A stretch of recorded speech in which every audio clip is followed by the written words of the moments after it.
শাসকের আইন মানা ফরজ। কোন শাসক?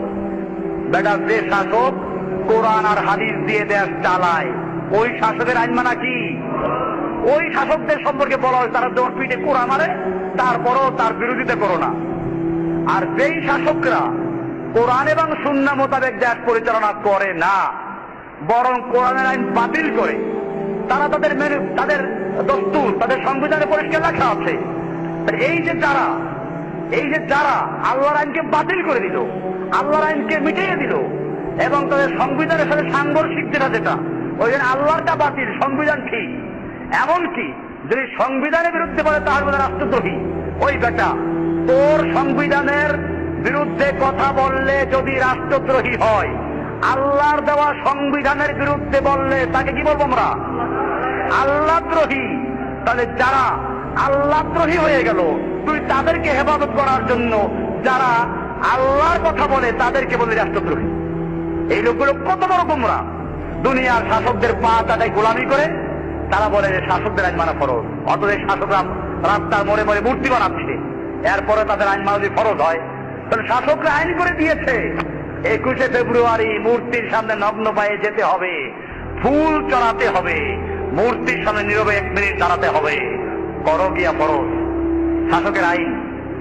ওই আলেম সাহেবদেরকে আপনারা প্রশ্ন করবেন যে ভাইজান, আমরা কি তাহলে শাসকের আইন মানতে গিয়ে, দেশের আইন মানতে গিয়ে 21শে ফেব্রুয়ারি শহীদ মিনারে ফুল দিব না? মূর্তির সামনে গিয়ে আমরা নীরবে দাঁড়াবো না? আমরা কি ওখানে গিয়ে নগ্ন পায়ে হাঁটবো না?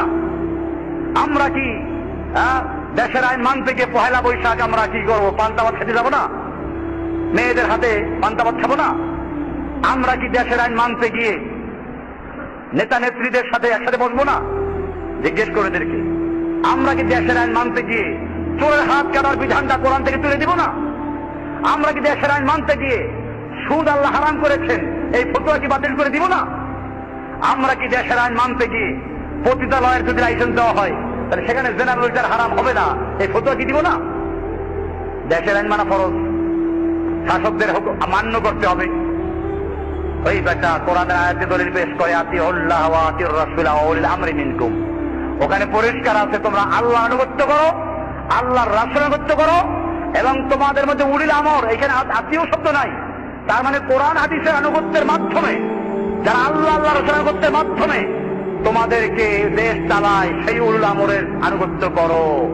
আর যারা নিজেরা আল্লাহ এবং আল্লাহর রাসূল আনুগত্য করে না, তারা উলুল আমর না, জেনে রাখো তারা হচ্ছে উলুল খামর। তারা কি? উলুল খামর। ওরা উলুল আমর না, ওরা মদের হেফাজতকারী। কাজে খবরদার, এই সমস্ত আলেমদের ফতোয়ায় বিভ্রান্ত হবেন না। যে আলেমরা রফুল ইয়াদাইন না করলে কাফের বলে, যে আলেমরা আমিন জোরে না বললে কাফের বলে, যে আলেমরা বুকের উপর হাত না বাঁধলে কাফের বলে, অথচ মূর্তি তৈরি করলে কাফের হয় না, সুদ হালাল বৈধ করে দিলে কাফের হয় না, মূর্তির সামনে পূজা করলে কাফের হয় না, আল্লাহর আইনের পরিবর্তে আইন তৈরি করলে কাফের হয় না, মানুষের সার্বভৌমত্ব কায়েম করলে কাফের হয় না, কাফের হয় আমিন জোরে না বললে। এইরকম যারা তাওহীদের দাওয়াত দেয়, আমি সেই তাওহীদবাদী ভাইদেরকে বলছি, যদি বুঝে না এসে বোঝার চেষ্টা করো, তোমাদেরকে দাওয়াত দিচ্ছি, পূর্ণাঙ্গ তাওহীদে চলে আসো। তোমার তাওহীদের মধ্যে মাথা নাই, কি নাই? মাথাবিহীন তাওহীদ। তাওহীদের দাওয়াত দাও, পুরো তাওহীদ। পৃথিবীর একটা রান্নাঘর থেকে শুরু করে বঙ্গভবন পর্যন্ত, সংসদ ভবন পর্যন্ত তাওহীদ চলবে। এক আল্লাহর বিধান, এক আল্লাহর হুকুম, রাষ্ট্রে চলবে, সমাজে চলবে, ব্যাংকে চলবে, আদালতে চলবে। এই তাওহীদের দাওয়াত দাও।